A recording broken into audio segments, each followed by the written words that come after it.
Up next on the TWIP Network, Gordon Lang and I review the new Sony a7S Mark II on All About the Gear.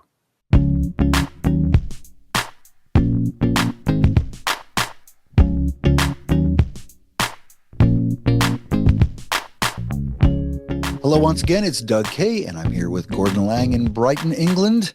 Morning here, very early, and afternoon there. Hi, Gordon, how are you?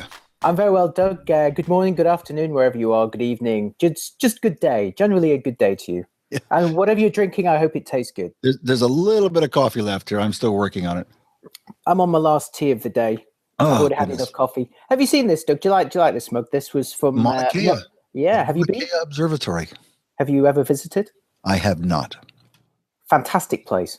Very interesting. It's up very high and very cold. Yes. Do you prefer it low down and warm? Well, yes, I do. Can you tell from the shirt? I have been to the observatories on Maui.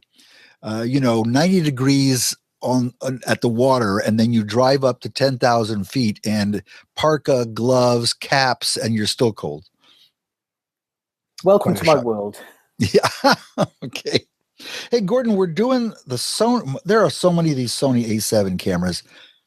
This review is the A7S Mark II. Tell us where this fits both in the current lineup of the Sony cameras and sort of the history of the A7 line. Okay, so I believe we both have A7S Mark IIs for this video, so we're both going to be waving them around. The A7S Mark II is a full-frame mirrorless camera that's aimed, I would say, at videographers and people who are really into shooting in low light. Now, Sony has got 3 full-frame mirrorless cameras in its range. There is the A7S at 12 megapixels, same with the A7S Mark II. There is the A7 an A7 Mark II, which is both 24 megapixels, and there's the A7R line, which started off at 36 and is now 42. So there have been 6 of these cameras. All 3 of them are now in their Mark II versions, and they share a great deal in common. But really the main differentiator between them is the type of sensor they have. They're all full frame, but they have different resolutions and also different autofocusing capabilities. So the A7S is the lowest resolution, only 12 megapixels. It's funny to look back when Canon did the original EOS 5D, which was their first, I'm going to do my inverted commas here, affordable full-frame DSLR. That was 12 megapixels, but this is a thoroughly more modern camera, much newer sensor technology. And the idea of that is that because it only has 12 megapixels on that large full-frame area, they're physically very large. They are bigger than the pixels you'll get on a 24 or a 36 or 42 megapixel camera. And as such, imagine them as buckets for collecting light. They can collect a lot more light before they overflow, which means that they have a higher tonal dynamic range, and they also have a higher signal-to-noise ratio. What that means is less noise at high sensitivity. So if you're into shooting at ridiculously high ISOs for stills or for video, a camera like this is going to suit you very nicely. Yeah, I mean, I think full frame 12 megapixels, I think that's just about the largest pixels we have in a digital camera these days, at least one of the mainstream cameras. Yeah, I've not worked it out, but obviously if you go for larger sensors like medium format sensors, they typically have higher resolutions. So in turn, the actual size of the individual pixels may still be smaller. So yeah, definitely these are some of the fattest pixels around. And that's very nice if you want to shoot at high ISOs. We might as well just get it out of the way right now. The high sensitivity on this camera is 409,600 ISO. And I remember as a kid, I used to shoot 35mm film and get very, very excited when Kodak released a new version of T-Max that ran at 3200 ISO. That was almost unthinkable in film terms. And we would be amazed at how with a bright lens, you could actually take pictures in low light without a flash. Well, imagine the difference between 3200 and 409,000 ISO. You can take pictures in very, very, very low light. Although, as we'll discuss later on in the review, don't expect miracles at these high ISOs. The quality is pretty ropey at 409,000. But the fact is it will shoot at that, and you can take pictures under amazingly low light levels. Yeah, to give you an example, I owned the A7S, which I've just recently sold. And when I first got it, I went out in front of my home, which is quite dark, under the full moon to photograph a picture of my wife. And I wasn't too surprised. I wasn't too. What's that? Was she aware of this taking place? No, she was. She was. Oh, yes. good, good. But this camera, this is essentially a night vision camera, because when you look through the electronic viewfinder on the A7S in the dark, you can see things in the viewfinder that you simply cannot see with your naked eye. And that's a bit of a shock. And when I took this photograph of my wife, I expect, at ISO 409,600, I expected the image to come out in the moonlight, which of course it did. What surprised me was that the camera actually autofocused at that speed. And I don't mean with the illuminator. I mean, it actually autofocused on her face with moonlight. And that was an impressive feat. Now, well, the A7S and the A7S Mark II actually share exactly the same sensor. So in terms of image quality and autofocus systems, they're very, very similar. Although Sony has updated the AF algorithms, it does focus faster now. But as you point out, it does focus now down to -4 EV, which is very, very low light level, as long as you have an f2 lens or brighter. Yeah. Now we're going to talk about some of my personal experiences with these cameras. But first, you've put it even more to the test than I have. Let's go over some of the basic features of this A7S Mark II. What did they change from all of the standard cameras to the Mark IIs? What are the big changes? Okay, so if you look at the camera physically, the bodies all changed with the Mark II versions. When Sony first introduced the A7 series, it did a very Sony thing, design-wise, which is to go for the kind of the smallest body possible. And as such, it didn't have much of a grip. It did look pretty cool, but it wasn't that comfortable to hold. So with the Mark II versions, which started with the A7 Mark II, they gave it a much deeper grip. If you're listening on the podcast, you're missing out on me showing the camera right now with its deeper grip, with its more forward position shutter release, which is much more comfortable. Redesigned mode dials. With the A7R Mark II and the A7S Mark II, you have a locking button in the mode dial, which you have to keep your finger down to turn it. I know a lot of photographers who get very upset about this, actually, and I have to say I do prefer the system, say, on the Olympus OMD EM1, which is more like a ballpoint pen. So you kind of click it in to lock it, or I don't know which way around it is, but you kind of click it in or click it back out again. So you can configure it to turn freely, whereas with this design, you actually have to keep your finger held down on it to turn it freely. It's also silly, given that the exposure compensation dial is just as easy to move, and it doesn't have a lock. That's right. In fact, the other wheelie things are more vulnerable than the mode dial. So why they locked that one, I have no idea. Yeah, and speaking of the wheels, they did change the design of the finger and thumb dials on the Mark II versions.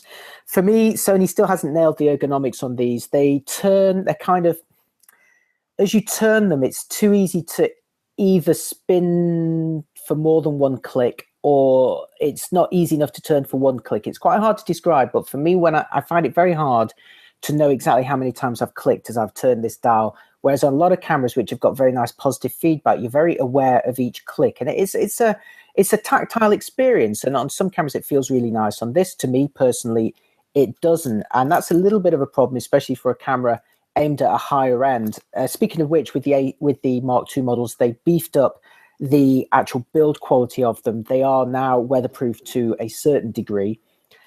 They all have flip-out screens on the back. Now, on the A7R Mark II, now this is where it gets slightly confusing, because so far, all three models of the Mark II are the same. And they all also feature built-in stabilization that moves the sensor, and we can talk about that in a little bit. The viewfinders are a little bit different on them, though.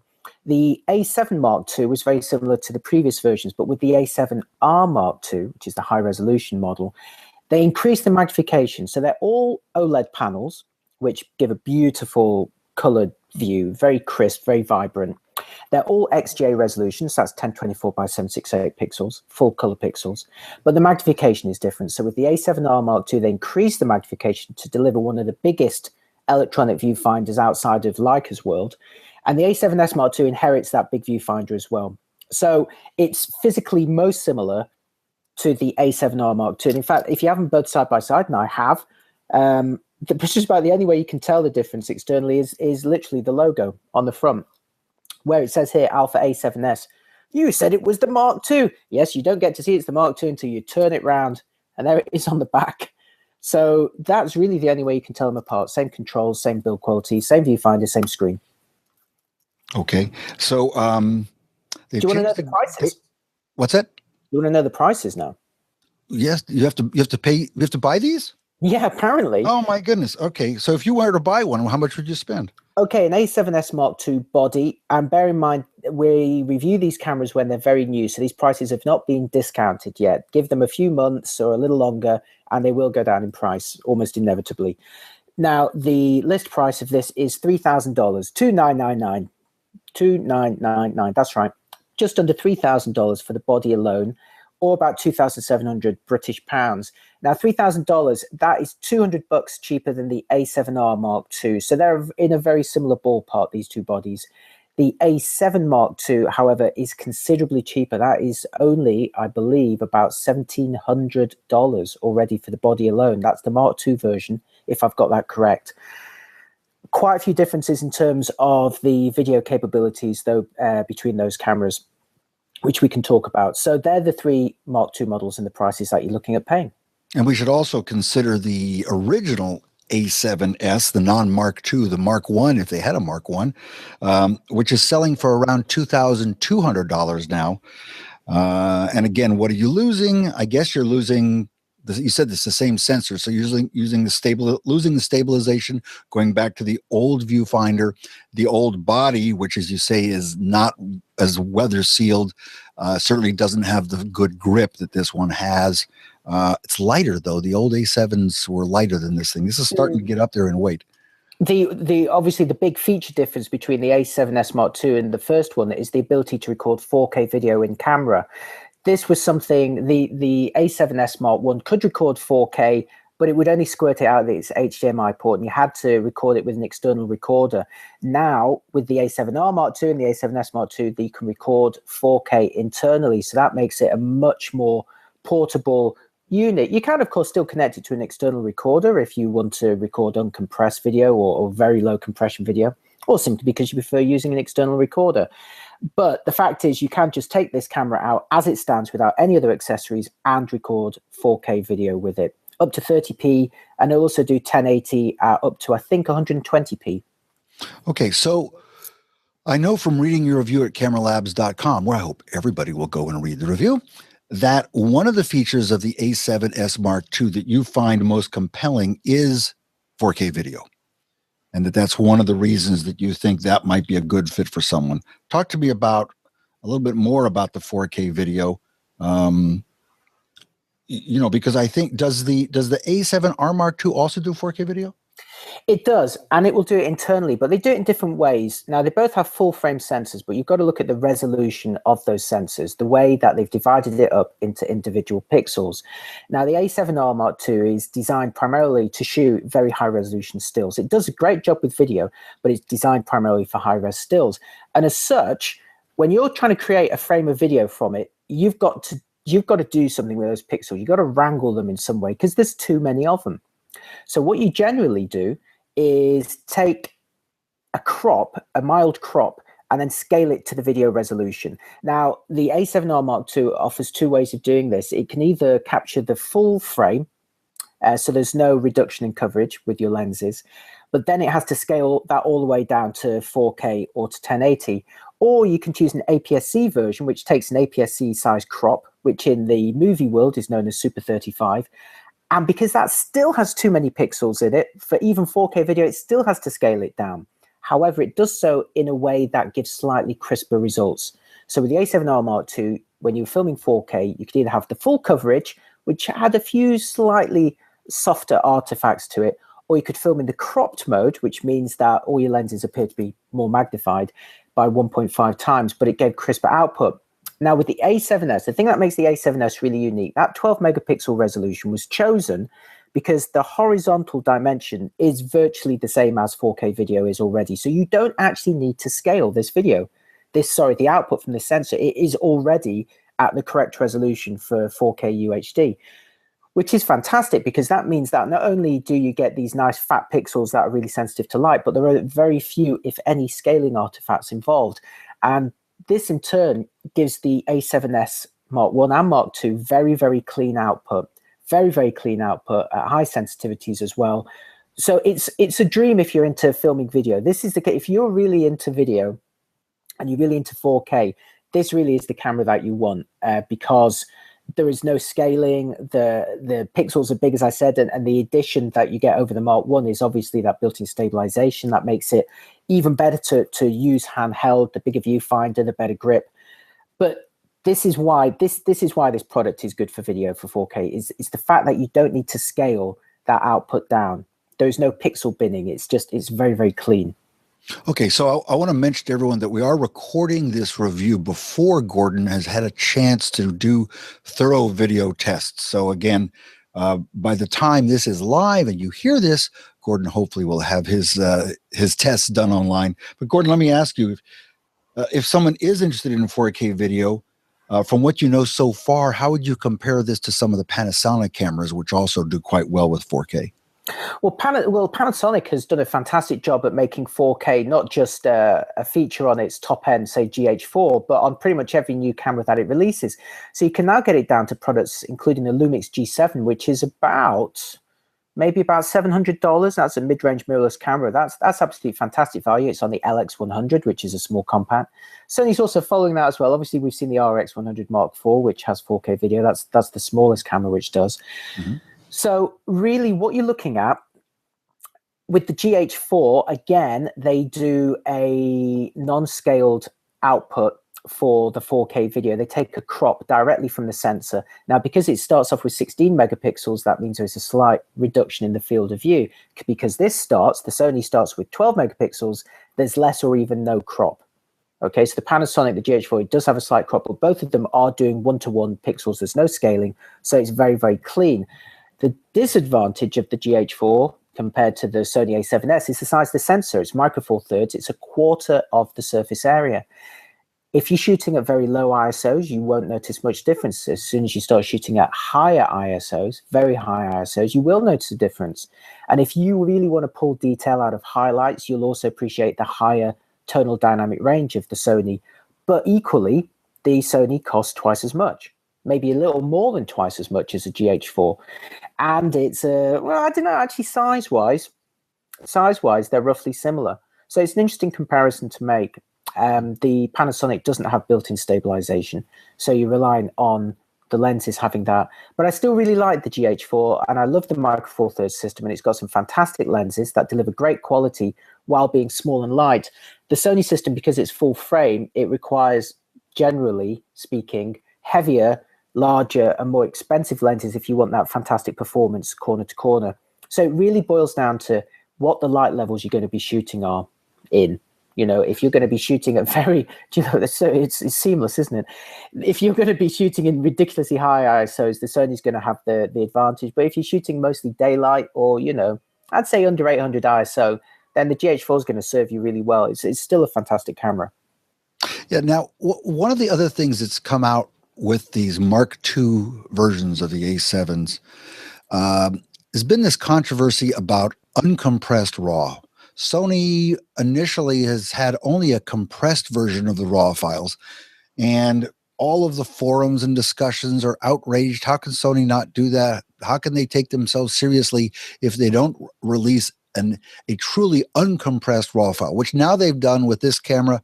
And I think they've also, with a firmware update, they've done that to the A7R Mark II as well. I don't know if the basic A7 Mark II has it or not, but what's that all about? Well, I think you just pretty much explained it all, Doug. As you know, does it matter to you? Well, it doesn't matter to me. It doesn't matter to me personally because I don't really work my files. I'm very much of the belief that it is possible, unless you're into really, really high dynamic range photography and you're really into post-processing. I'm not into that. And as a consequence, I can achieve the effect that I want in camera. So the quality of the RAW files, to me, for my personal work, isn't that important. I know that will send a lot of people into complete and utter horror, spasms of horror. How can he not care about RAW? And it's because, now I should point out that I still shoot all my personal work in RAW plus JPEG. So I'm still recording those RAW files just in case. But I haven't used one to do anything with for years. I record them as insurance just in case. But the cameras these days, especially the mirrorless cameras, which are giving you an absolute preview of what you're going to get in the electronic viewfinder, including white balance effects, all that sort of stuff, I can see what I'm going to get. If it doesn't look right, I know it's not right. If it doesn't look right in the viewfinder, I'm going to do something to it. I'm going to change the exposure, change the effect, change the film simulation, say if it's on a Fujifilm, and you will get the effect that you want, as long as you don't want anything too crazy. So for me, the fact that Sony were compressing their RAW files wasn't a great issue. However, I am a professional camera tester, so I do put RAW files to the test in all my reviews. So I did take some compressed RAW files and I pulled them back and forth as much as I could. And yes, if you're looking at about 400% and you've got exactly the right or wrong subject, yes, you will notice some artifacts, but it really does affect very, very few people under very few conditions. But the fact remains is that Sony was, in mine and pretty much everyone else's view, unnecessarily compressing them. So if you think about the workflow of these cameras, when you take a picture, all of this information is in the RAW file, or rather you hope all that information is stored in it, at which point then it's up to either you, if you take the RAW file, or up to the camera to then apply sharpening, white balance effects, all of that sort of business. Tonal curves, that sort of thing. However, what Sony was doing up until very recently is it was actually compressing that data using, horror of horrors, lossy compression. It was actually throwing away some information and reducing the quality very slightly, but it was reducing the quality. And as a consequence, there was this niggling feeling that you were not going to be getting the maximum potential quality out of these cameras. Again, I didn't notice any difference with my work. I didn't notice any difference in my tests. But you still know in the back of your mind that these cameras were not recording a file that was as good as they could have done. And that would annoy me, even though I don't use them. So imagine if you do use RAW files a lot, that would really annoy you. And especially if Sony's going after this pro market, if they want to persuade people to get rid of their top-end Canon, Nikon bodies, they've got to address this sort of thing. So everyone moaned, everyone complained, and they responded. So the A7S Mark II becomes their first body that has, out of the box, an option for you to choose compressed or uncompressed RAW. Now, it seems a little churlish to complain, but it would be nice if they took Nikon's approach, which was to offer two types of compressed RAW files, either with lossy compression or lossless compression, because no one's got any problem with lossless compression. That's where you compress it, but with no loss of quality. So obviously it's not as efficient, but it doesn't throw anything away that you need. But no, they've gone for still compressed as we had before, or completely uncompressed. And those files are about twice the size as the compressed ones. As you correctly pointed out, they've now offered that as a firmware update for the A7R Mark II, and we can keep our fingers crossed that they offer it for other models. They were slightly ambiguous with their wording when they announced this. Sony said that they were going to be hopefully offering it on some other models, but they have not been explicit yet at the time we filmed this video as to which those models are. I would be disappointed if it's not on the A7 Mark II. And wouldn't it be great if they could do it on some older models as well? But, there could have been some hardware reason why they couldn't do this. I'm not sure the reason why. I should point out, I did some continuous shooting tests with the A7S earlier.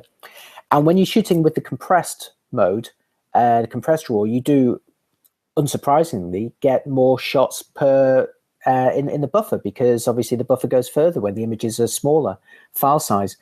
So the actual processor that's doing the compressing, that's not an overhead really, because they're so fast, that's not really slowing it down. But the size of the buffer hasn't changed. So if you shoot uncompressed RAW, you're going to get fewer shots in a burst before it slows down than you do with compressed.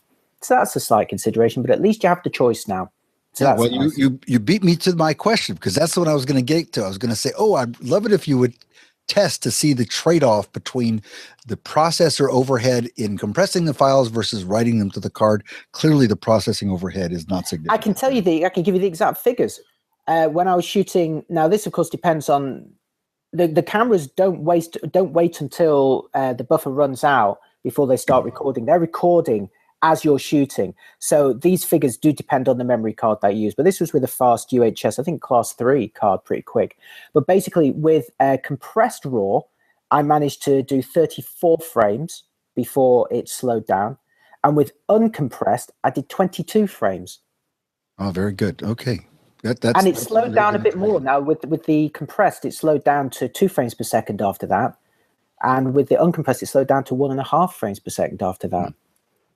Very interesting. Okay, so for those who have stayed with us this far in the review, I promised Gordon when we started that it would be an entertaining show, and I want to show you why. And this is now, notice that we both have the same lens on our cameras, which is very interesting. The 55 millimeter f1.8 Zeiss, very nice lens. But I want to show you my new camera. Oh, it's an R.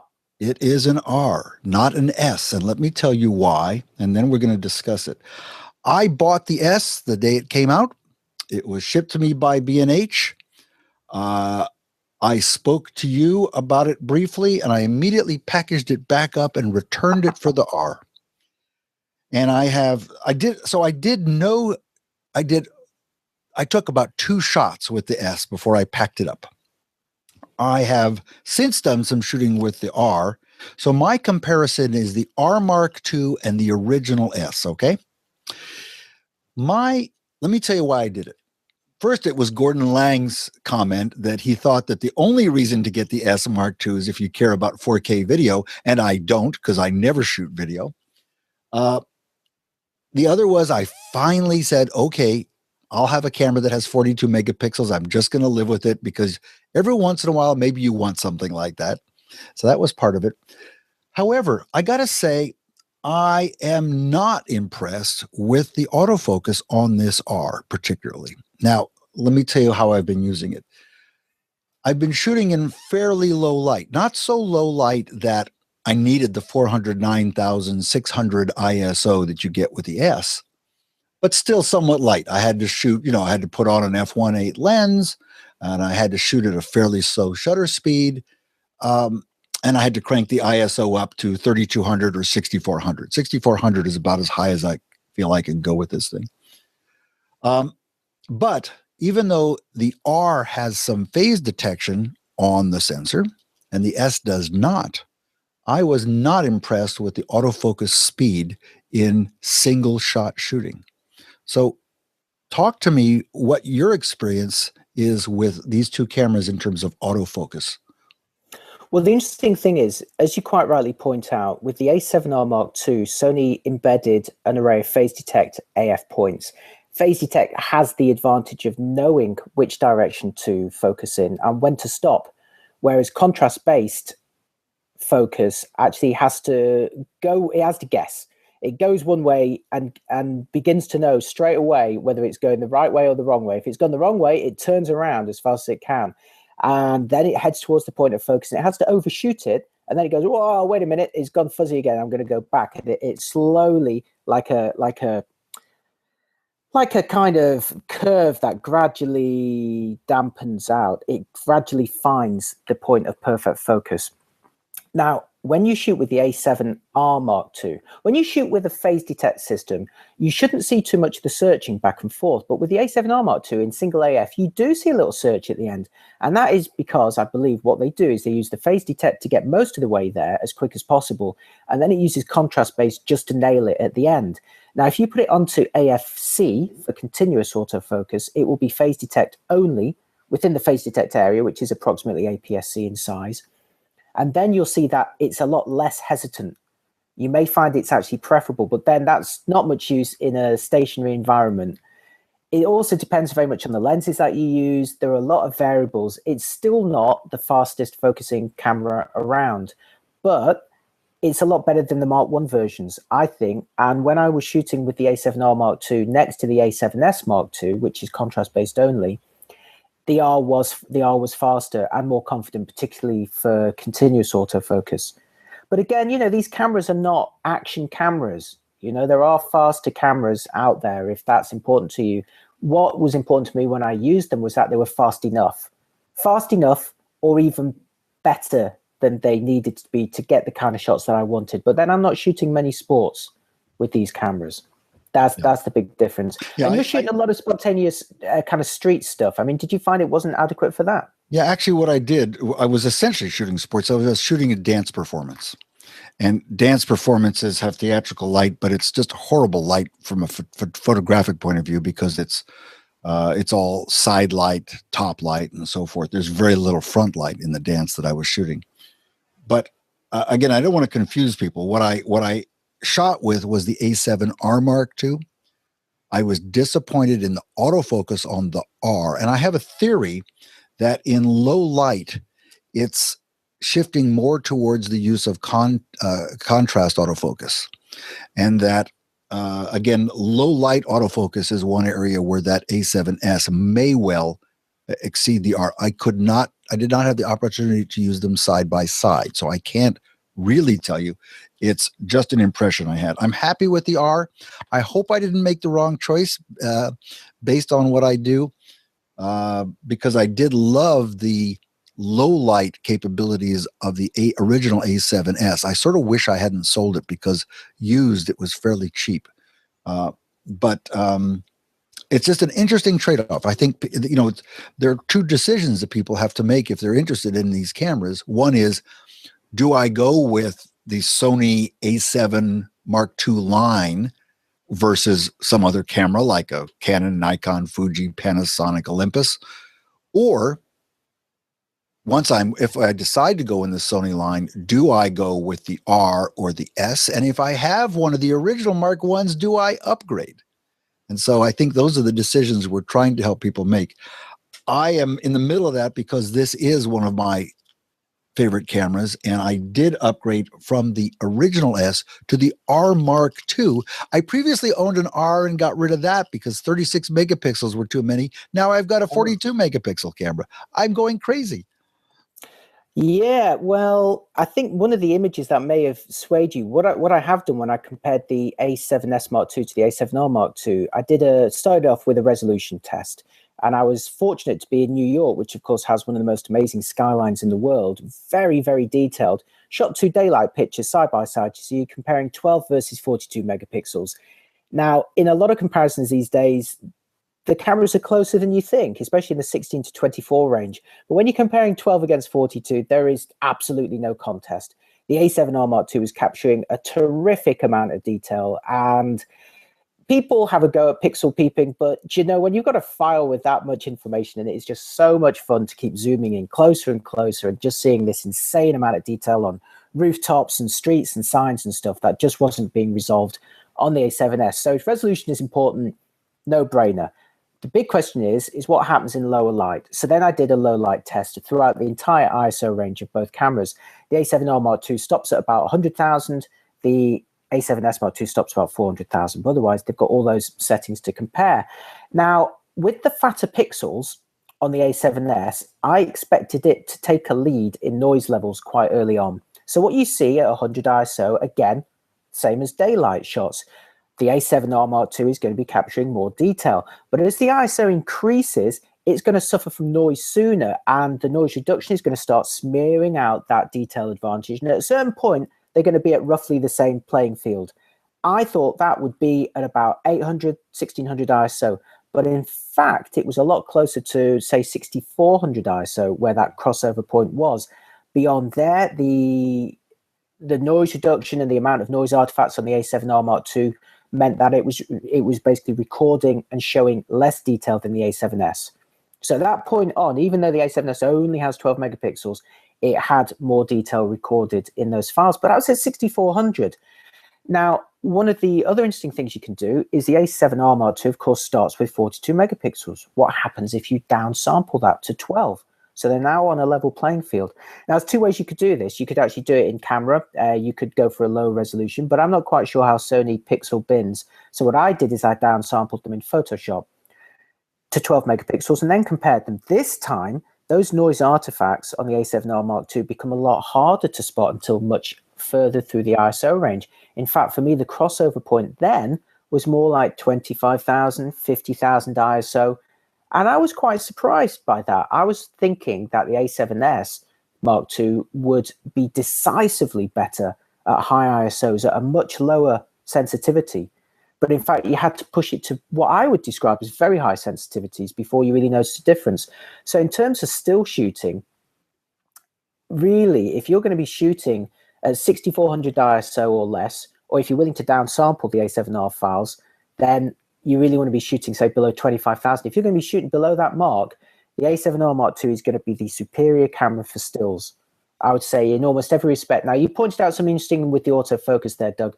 The AF system is rated at a slightly lower light level on the A7S Mark II, so it will keep focusing when the A7R Mark II might give up in very, very low light. But the A7R Mark II obviously has the benefit of better continuous AF. So there's pros and cons to both of those. The real difference between these cameras then, for me, for stills, it's not even a question because it happens so far up the ISO scale, it's hardly worth considering. For me, the real difference between them is the video difference and the fact that you have the unscaled output on the A7S, so that it's using its original pixels without either throwing them away or scaling them down. That is what gives it the real benefit. And that's why I remember saying to you that if you're only shooting stills, I would go with the A7R Mark II. If you're doing video, then I would go with the A7S Mark II. It's not to say the A7R Mark II is bad for video. It's very, very good for video. It's just that the A7S Mark II is even better.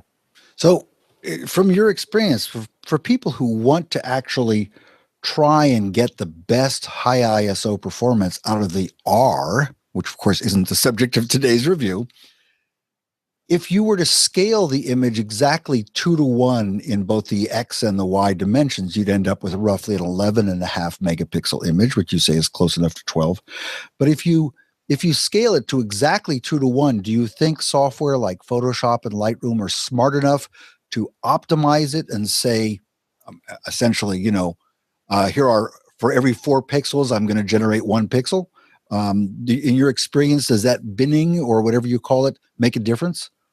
Or lack of binning? It really depends. It really depends on the software and how they do it. And every time I meet with engineers for camera companies and software companies, I ask them, how do you do the pixel binning? How do you do the scaling? None of them will tell you. Either they don't know or they won't tell you because it's a secret source, which is very frustrating for me, because I would like a definitive answer. So really what you have to do is do your own tests. You have to actually take some pictures, try different scaling, try even scaling, like you said there, so it's 2:1, so you're not going to get any moire or detail issues. Also try doing it from the RAW file rather than the JPEG, because I think there would definitely be a benefit from starting off with the RAW file. And again, you could even, the RAW converters, you could take a 42 megapixel RAW file and then down convert it within the RAW converter. That could also be an option that's worth considering. Lots of different ones. But the fact is that you do, when you start off with a high resolution, you do have these options open to you. You have the option to downsample. You have the option to crop and still end up with loads of resolution. And that, to me, is what gives models like the A7R Mark II greater flexibility ultimately. I wanted to also talk about something else, Doug, if I may, because we don't mention this very often, but I think it is worth mentioning. When I was looking at the A7S Mark II today, again, I was struck by the mode dial, which has, if you have a look at it, it has a position for full auto. It has a position for panoramas. If you go into the menus, it has effects. Now, this is what Sony would class as a professional grade camera. Now, if you have a pro grade camera from Canon or Nikon, it's PASM, basically. Those are your shooting modes. There isn't even a full auto mode, because that's not very professional, is it? Who would shoot in full auto? I would say, who would shoot in full auto? Someone who thinks, wow, there's somebody famous over there, or an amazing moment, or a bear that's just caught that salmon. I want to take the picture and know that it's going to be exposed all right. I'm totally at peace with anybody using full auto. Why not? Use the tools that are available to you. That gives you the best result, the easiest way. If you're in a more considered environment, sure, put it into full manual. But I don't like Canon Nikon's approach of removing all of the fun from the pro grade cameras. So Sony, I'm very pleased that Sony keep the gadgetry in there. So you do have a full auto mode. It can shoot panoramas, and it's pretty good at it. It's a bit of fun. A serious photographer would, of course, take separate pictures and stitch them together. But, why not just go click, click, click, click, click, click, click, click, click? It's a bit of fun.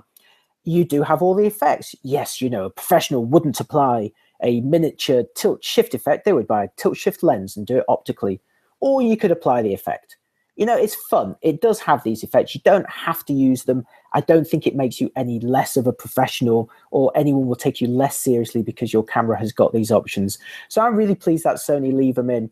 And while they do, I think, have some lessons to learn in ergonomics from the people who've been doing this for a lot longer, I hope that they don't take the leaf out of their book that says remove all the fun stuff, because there's a lot of fun things about using these cameras. Yeah, I will frequently with my Sony cameras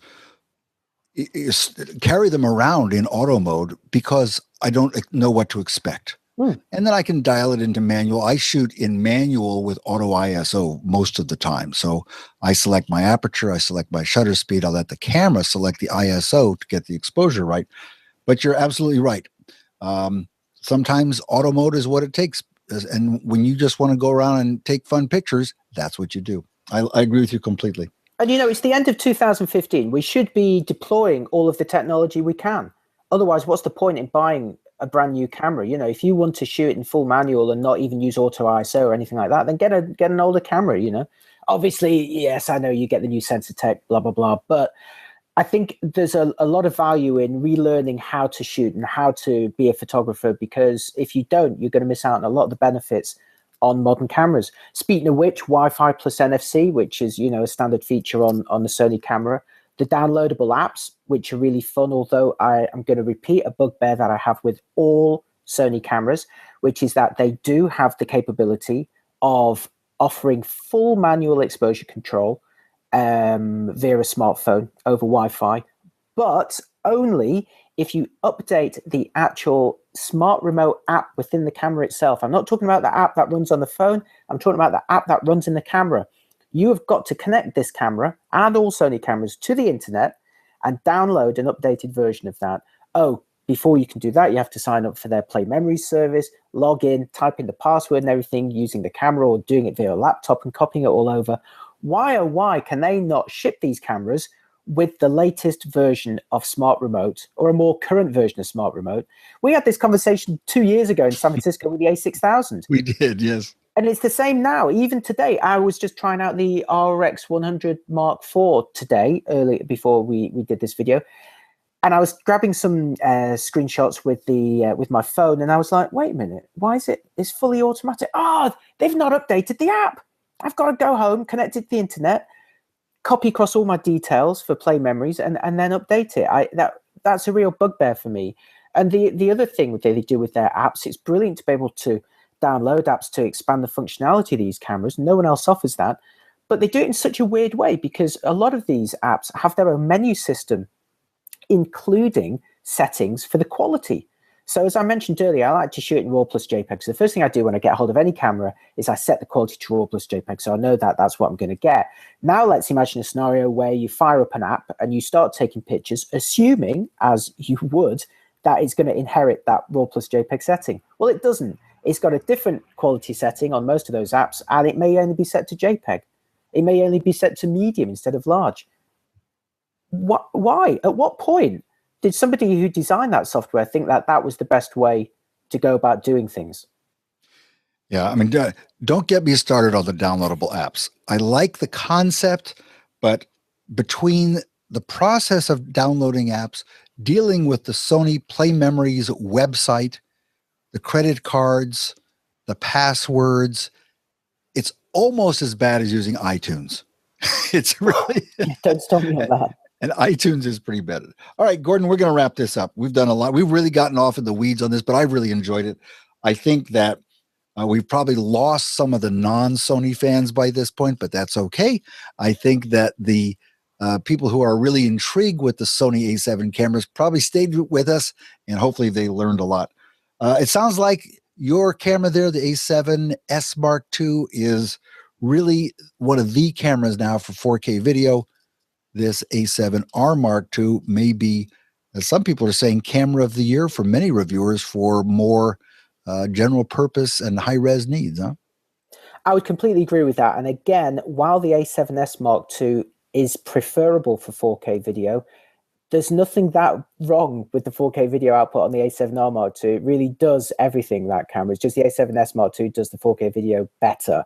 But there's still, I'd still be very happy with the output from the A7R Mark II for video. And for stills, that 42 megapixel sensor with things like the electronic front curtain, the stabilization, the improved grip, all of those things, it all conspires in the right way to deliver fantastic looking images. And I still look at the images from the A7R Mark II and think, wow, I can just keep going in closer and closer. And it's such a shock when I go back to testing low resolution cameras, because I keep pressing the Command plus control in Photoshop, and I'm like, oh, I'm already at 100%.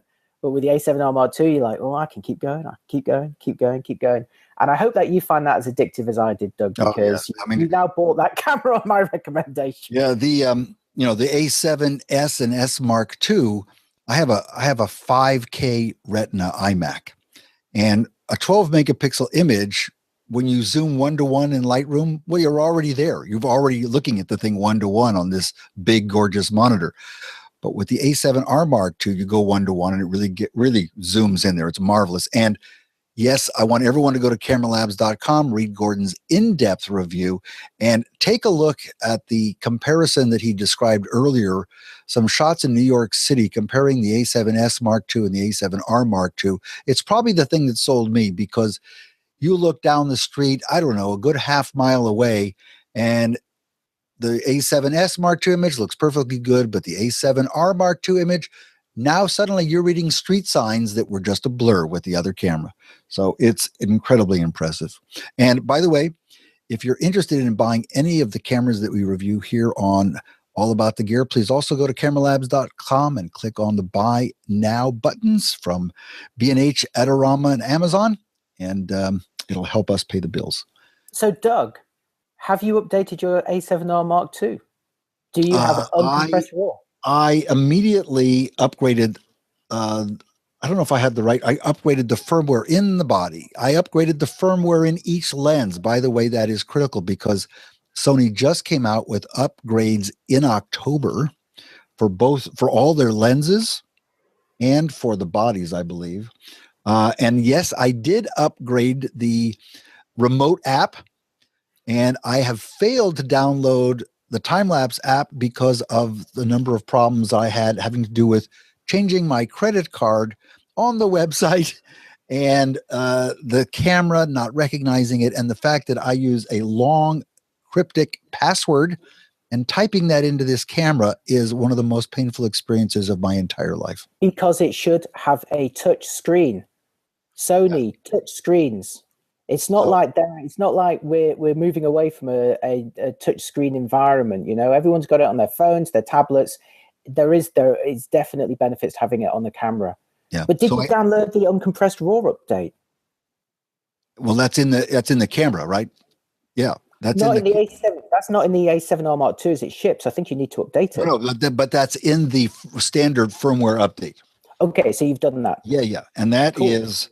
And see, if we had another hour, I could go figure my way through the menus to find out where that is, but it takes about an hour to find it.